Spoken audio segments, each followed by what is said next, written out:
Nathan James with the Green Door Group, and welcome to this week's episode of Real Estate Roundup.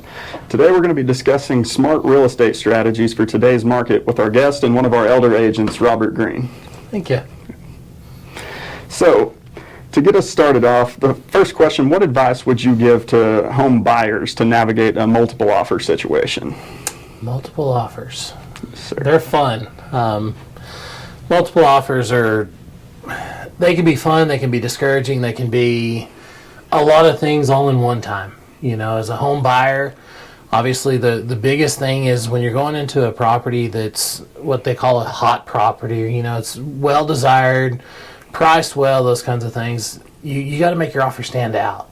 You know, when a seller's looking at things, they're looking at a lot of different things. They're looking at moving into their next home potentially. They're looking at these different scenarios about how much they're going to make. So as a buyer, you got to make your offer stand out. You know, talking about from different terms. I mean, there's 11 pages on the contract and almost something to negotiate in nearly every one of the paragraphs. Right. So while reaching your goal, you also have to try to make it attractive for the seller so they want to choose your offer. Right. You know, it could be from as much as how much money are you going to put down for earnest money and option money, you know, the right to walk away. Are you going to have an option period? Who's going to pay for title policy? Is that something that you have the cash in the bank to be able to do that? Just negotiating those terms to the best of your ability to make it as attractive as you can for the seller. Okay, I guess on the flip side of that, what advice would you give to a seller in a multiple offer situation? It's not all about the money on the contract. Okay. It's every one of those terms. I mean, every one of those terms matter. You know, an offer could come in at, say, $360,000, or one can come in at $340,000. Yeah. But given how those terms are written on the contract, it could net the same amount of money. You know? Right. And then you're looking at, are we conventionally financed, or are we FHA financed, or are we VA financed, or are we cash? There's a lot of different scenarios that can play into that based on how they're financed, how old the home is, and potentially what the whole scenario looks like. So it's one of those deals, you know, you don't want to always go with the highest offer because a lot of times you might have appraisal contingencies you have to worry about. You have to worry about how worthy is the buyer. Are they going to back out?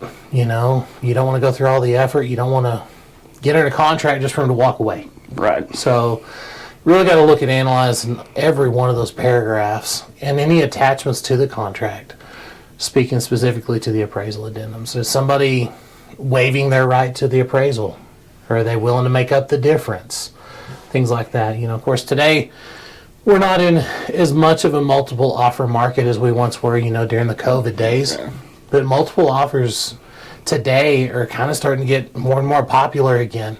As the rates are seemingly falling and things like that, you hear all the banks saying, hey, rates are falling.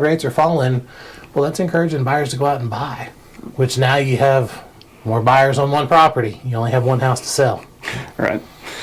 Something to keep in mind for sure. So with us being in the middle of tax season here, how would you recommend a potential home buyer maybe roll that tax return into, you know, the ability to purchase a home? How could that be utilized effectively?